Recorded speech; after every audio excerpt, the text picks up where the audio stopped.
NTUGC net JRF paper 1 compulsory जो सभी के लिए होता है, उसका रिसर्च एप्टीट्यूड का हैंड नोट है मेरा। रिसर्च एप्टीट्यूड, इसका meaning, types and characteristic, positivism and post positivistic approach to research, methods of research, experimental, descriptive, historical, qualitative and quantitative methods होते हैं, steps of research, thesis and article writing, format and styles of referencing, जो reference दिया जाता है MLA और APA वगैरह, जो referencing style होता है। Application of ICT in research, research ethics वगैरह होते हैं। अब यहाँ पर क्वांटिटेटिव एंड क्वालिटेटिव। क्वांटिटेटिव में phenomena that can be quantified किया जा सकता है, मेजर किया जा सकता है। हाइपोथेसिस टेस्टिंग होती है, 2 डाउन, जैसे एग्जांपल 2+3 = 5 होता है, किसी से पूछेंगे तो ये 100% श्योरिटी 2+3 5 ही होगा, मतलब श्योरिटी होती है। रिजिडिटी होती है, जनरलाइजेबिलिटी होती है। जनरलाइजेबिलिटी किसे कहते हैं? हर बार सेम रिजल्ट आता है, उसे जनरलाइजेबिलिटी कहते हैं। डिडक्टिविज्म निष्कर्षात्मक या तर्कसंगत पॉजिटिविज्म होता है। क्वालिटेटिव में used in behavioural science, used when studying human behaviour. Qualitative में projective techniques used, phenomena involves quality और kind. In quality reductionism refers to a set of philosophical concepts about the relationship between phenomena that can be explained in terms of simpler or most fundamental phenomena. Inductivism means अनुमानात्मक। Post positivism, यहाँ पर method है fundamental research, applied और formal, action, evolution और explanatory.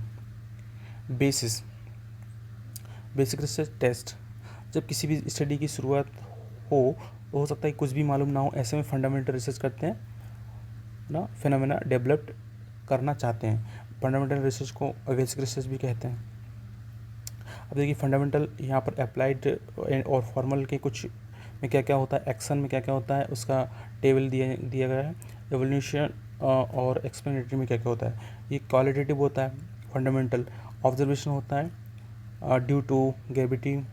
Inductive bottom up theory के create की जाती है। हाइपोथेसिस होता है, जनरलाइजेशन नहीं किया जा सकता है इसमें, और मैनिपुलेशन किया जा सकता है। फंडामेंटल रिसर्च के में हो गया है। फिर अप्लाइड और फॉर्मल में क्वालिटेटिव होता है, टेक्नोलॉजिकल एप्लीकेशन का उपयोग किया जा सकता है, जनरलाइजेशन किया जा सकता है, हाइपोथेसिस बनाया जा सकता है, और मैनिपुलेशन हो जाएगा। एक्सपर्ट होते हैं इसमें, अप्लाइड के लिए एक्सपर्ट व्यक्ति होते हैं। और action, local mob solution qualitative होता है, हाइपोथेसिस नहीं बनाया जा सकता है, मैनिपुलेशन किया जा सकता है।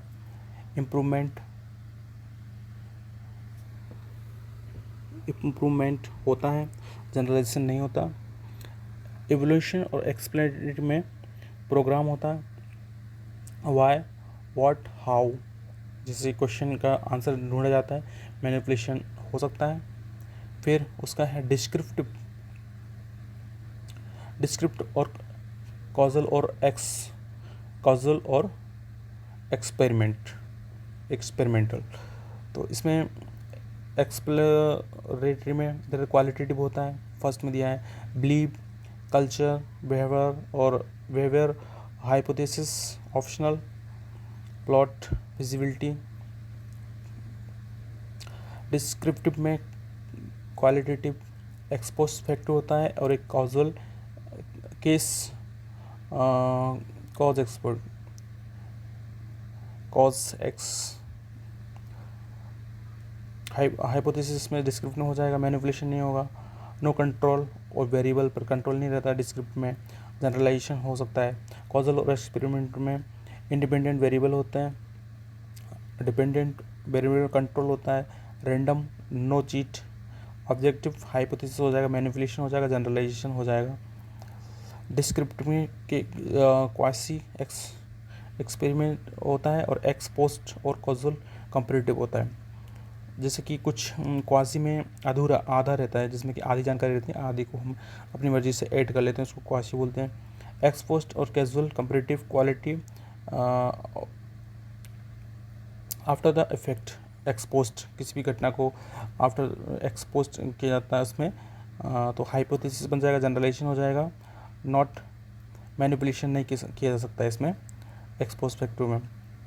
फिर है हिस्टोरिकल, एनालिटिकल और हिस्टोरिकल है, विश्लेषण किया जाता है यहाँ पे। क्वालिटेटिव होता है, हाइपो ऑप्शनल होता है, हाइपोथेसिस ऑप्शनल होता है कि करना है कि नहीं। मैनिपुलेशन हो सकता है, एग्जांपल डेड बॉडी से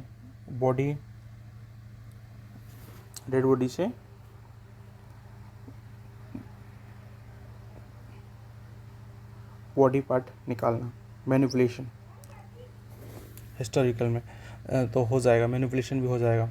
जनरलाइजेशन होती है, जनरलाइजेशन इसमें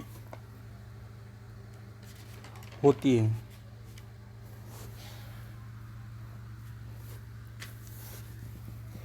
पर बाउंड होती है किसी से, हिस्टोरिकल में जनरलाइजेशन होती है पर बाउंड होती है। जैसे गांधी जी का एक्स एस्पेक्ट में सिर्फ उन पर ही लागू हो सकता है। फिर analytical and historical, time period के लिए होता है, एनालिटिकल पास्ट एरा के लिए होता है, हिस्टोरिकल पास्ट होता है।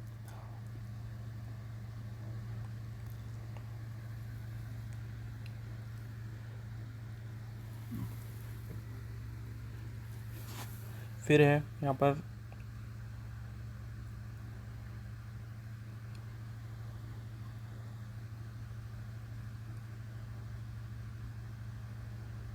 इम्प्रो इंडक्टिव, यहाँ पर है एम्पेरिको इंडक्टिव एंड हाइपोथेटिको डिडक्टिव में अंतर। एम्पेरिको इंडक्टिव एंड हाइपोथेटिको डिडक्टिव, यहाँ पे दरकी में पोपर है। क्वालिटेटिव क्वांटिटेटिव है, सोशल साइंस बेस्ड होता है ये। एम्पेरिको इंडक्टिव सोशल साइंस बेस्ड होता है, और इंडक्शन एंड वेरिफिकेशन ये सोशल साइंस बेस्ड और डिडक्टिविज्म को फॉलो करता है, एंड फाल्सिफिकेशन दरकी पोपर। Research can be done in different domains: interdisciplinary, cross-disciplinary, multidisciplinary, interdisciplinary, and transdisciplinary. इसमें सिंगल डिसिप्लिन जैसे कि क्लाइमेट चेंज एग्जांपल है पर अध्ययन करना। क्रॉस में viewing one's discipline from the perspective of other. Multidisciplinary में people from different decision working together, each drawing on their decision knowledge. Interdisciplinary अंतर विषय बोलते हैं इसको।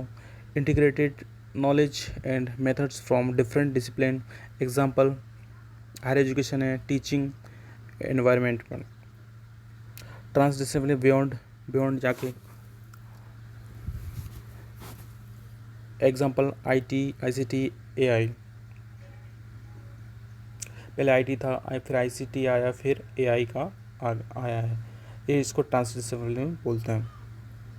रिसर्च मेथडोलॉजी अनुसंधान विधियाँ, क्रियाविधि। Research methodology theoretical aspect, research design structure aspect, research method one of the stages of research designs. Difference between parametric and non parametric. Parametric में information about population is completely known. Parametric में no information about the population. Specific होता है, no assumptions.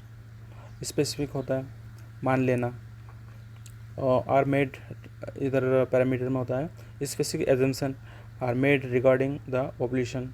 Null hypothesis is made of parameters of the population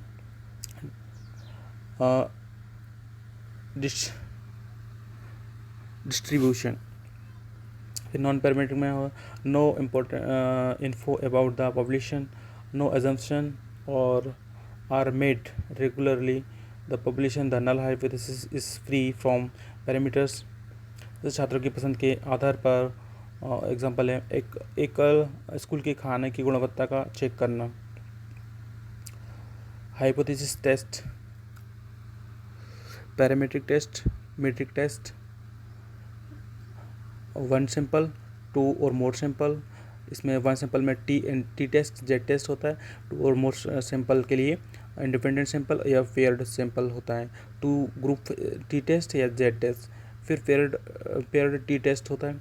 और इधर non parametric test के लिए one sample, two और more sample, chi square, K S runs और binomial. Two और more sample के लिए इंडिपेंडेंट सैंपल और पेयर्ड ग्रुप के लिए chi square, many median K S test होता है और ची स्क्वायर टेस्ट होता है। Research article are published in journal magazine while research paper are presented at conferences. Research article, research paper. Ethics research. What is the possible publishable? Ethics में क्या publishable है? Original and significant होना चाहिए, well organised and well write होना चाहिए, concise and yet complete, छोटा हो पर कंप्लीट होना चाहिए. What is not publishable? that are routine extensions of the previous report, incomplete in fragmentary reports of research result, verbose, poorly organized paper, cluttered with unnecessary or poor quality illustration, a violation of ethical guidelines. Difference between parametric and non-parametric.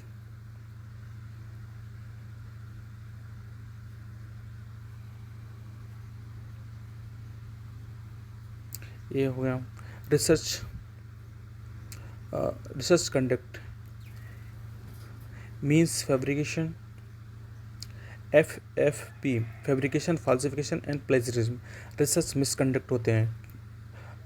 Fabrication नहीं होना चाहिए, फाल्सिफिकेशन और plagiarism नहीं होना चाहिए. यहाँ पर margin plagiarism का और पेनल्टी लेवल 0, 1, 2, 3 अप टू 10% से के लिए no penalty. For thesis and dissertation republish resubmit किया जा सकता है. Up to 10 to 14% withdraw of the manuscript. 6 month में उनको दोबारा से उसको मैन्युस्क्रिप्ट को विदड्रॉ किया जाता है और 6 मंथ में उसको दोबारा से सबमिट करना होता है. Up to 40 to 60% we depart 1 year thesis. Guide को 2 साल के लिए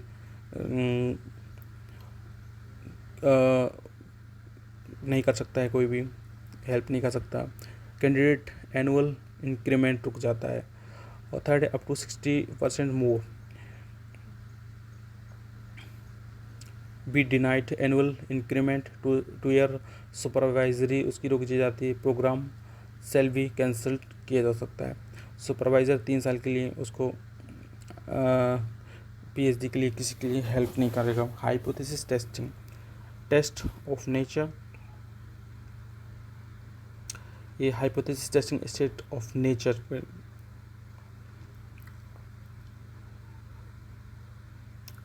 फिर है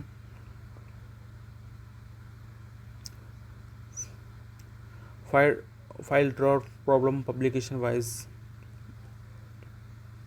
टर्म 1979 में by psychologist Robert researchers ideas are often hidden in their file drawers.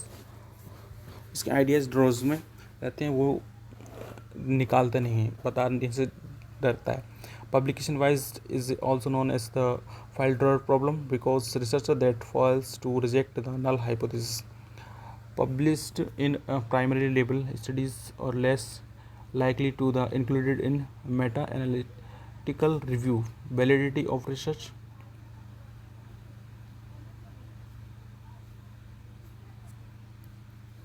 Threat and experimental validity है, और थ्रेट टू इंटरनल वैलिडिटी।